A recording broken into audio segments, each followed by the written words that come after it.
այս հարցի վերաբերյալ, գործի վերաբերյալ եւ ակնկալիքների վերաբերյալ դատարանից, հետո օրակարգային մի քանի հարցերի վերաբերյալ, որոնցով վստահ եմ դուք ասելիք կունենաք։ Խնդրեմ։ Հերթական իշխանական վախերի ցուցադրման շոուն է։ Առաջին օրից հայտարարել ենք, որ այս իշխանությունը ունի աննկարագրելի, անբնական վախ Սամվել Կարապետյանից, որովհետև Սամվել Կարապետյանը իր կյանքով ապահովել է մի բան, ինչպես կարելի արժանապատիվ ապրել եւ հայ տղամարդու գյուղում ծնված, գյուղում մեծացած հայ տղամարդու կերպար է։ Իմիջիալոց, որի կարիքը այսպես շատ ունենք։ Եվ երկրորդը, ինչքանով որ ես տեղյակ եմ, չասեն հիմա փաստաբանները դեռ բան չեն հայտարարել, բայց ինչքանով որ ես տեղյակ եմ, հերթական շինծու ոչ իր հետ կապ ունեցող գործ է, այսինքն 3-րդ, 4-րդ, 5-րդ կապով գտել են իրենց կարծիքով ինչ-որ բան, որը կարող է կպնել Սամվել Կարապետյանը։ Նկատի ունեք դրվագը, որը ավելացվել է, այսինքն փոփոխված մեղադրանք։ Այո։ Եվ ներողություն եմ խնդրում, եւ այստեղ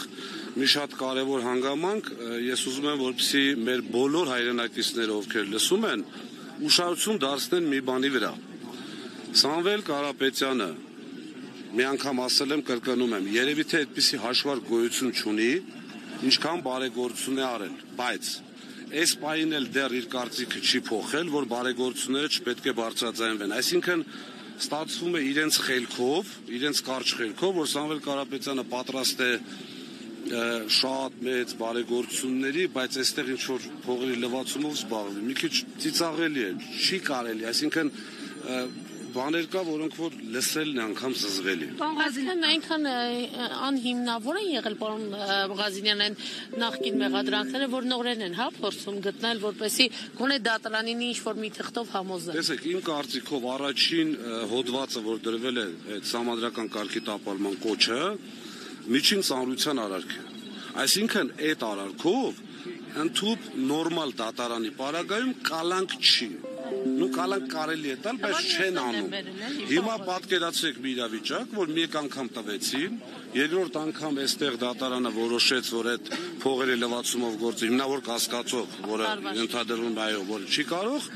երկրորդ անգամ տվեցին նույնով, երրորդ անգամ երկարացնել կալանքի ժամկետը այդ սահմանադրական կոչով, հիմա դուք պատկերացնեք, այս ինչքան մարդ կա կանգնած։ Բոլորը գոռում են, այո, ես էլ եմ միշտ ասել, հիմա կրկնում եմ, մենք մեր ձևով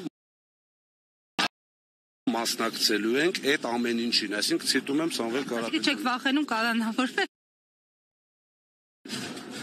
Ճիշտն ասած, ընդհանրապես վախ չունենալն էլ ոնց էր ասում, հիմարության նշան է, բայց այս պարագայում չեմ վախենում, ինչի համար, որովհետև երբ որ մարդու մաքուր է, երբ որ մարդը իր պետության կամ իր իր հավատքի նկատմամբ կատարվող ոտնձգություններին դեմ է կանգնում, կարծում եմ նորմալ մարդը։ Որ Ռոմանոս Պետրոսյանը պարբերաբար փոքր այսպես հաշվետվությունների տեսքով ներկայացնում է հեծում իրական այսպես իր ասելով իրական օբյեկտիվ վիճակը, ձեր դիտարկումները նախ այդ գրառումներին, բացահայտումներին եւ այլն, եւ հաջորդիվ նաեւ արբիտրաժի որոշման հետ կապված, որն այդպես էլ չկիրարկվեց Հայաստանի Հանրապետությունում, տարբեր այսպես պնդումներ, պարզաբանումներ եղան պաշտոնական, բայց մենք տեսանք, որ այս հարցում Հայաստանի Հանրապետությունը դարձյալ խնդիրներ ունի, ԶՊՄԿ-ի վերջին օրինակը Walmart ընկերության հայցադիմում է ներկայացվել պահանջը 1.5 միլիարդ դոլար։ Խնդրեմ սրա համատեքստում անդրադառնանք նաև հեծի դրվագին։ Եթե հիշում եք, 1.5 ամիս առաջ ես առաջարկեցի, որպեսզի կազմակերպվի բանավեճ, քննարկում, անունը թող իրենք դնեն հմեկով ուղիղ եթերով։ Ես,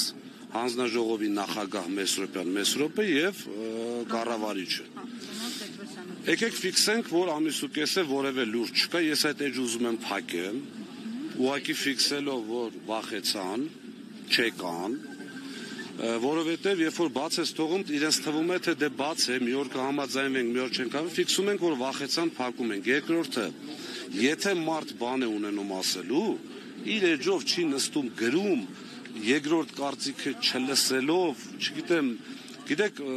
տարիներ շարունակ մենք պայքարել ենք նման երևույթների դեմ։ Հիմա արդեն 3 ամիս է իրենք են կառավարում։ Եվ այսօր բերում ասում են, գիտեք, ինչտեղ սենց եղել, այնտեղ նենց ա եղել։ Նորից կրկնում եմ, յուրաքանչյուր իրենց քթած,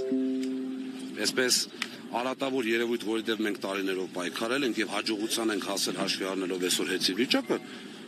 եթե իրենք մաքուր լինեին, իրենք կներգրավեին սեփականատիրոջ ներկայացուցիչներին։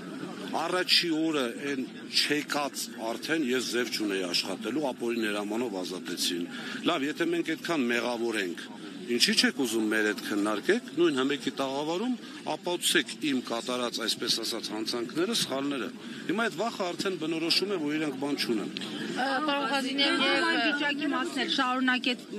նաև տեսակ արբիտրաժների հետ կապված ես դիտարկումներ արեցի։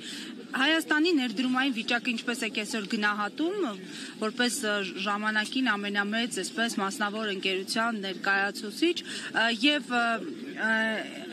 ինչպես է գնահատում այս մոտեցումը, այս արբիտրաժային այս գործերի վերաբերյալ Հայաստանի Հանրապետության մոտեցումը։ Եթե իշխանությունը սիրի իր երկիրը եւ իրեն խիստ ժամանակավոր չհամարի, յուրաքանչյուր իշխանություն է ժամանակավոր, բայց պետք է քո երկիրը սիրես եւ չանես այնպիսի քայլեր, որի արդյունքում կտուժի քո երկիրը։ Հիմա այս պարագայում, ինչպես բազմիցս նշել եմ, իրենց արդարության նախարարը մի անգամ չկարողանալով չկրկնել իրենց ղեկավարի ասածը, որ պետականացվելու, այդպիսի հասկացություն ուղղակի չկա, ասաց, որ գերակաշահով է լինելու եւ փոխհատուցում է տրվելու, այսինքն միջազգային կառույցների կողմից գնահատված ընկերության գումարած 15%, գերակաշահը դա է ընդհանրում։ Իսկ դա նշանակում է մի քանի 100 միլիոն դոլար պետք է վարկային պարտավորությունները վերցնեն պետական երաշխիքով եւ մի քանի 100 դոլար վճարեն Սամվել Կարապետյանին, այսինքն ստացվում է մի այսպես կմահաճույքի կամ վախի պատճառով պետությունը ընդամենը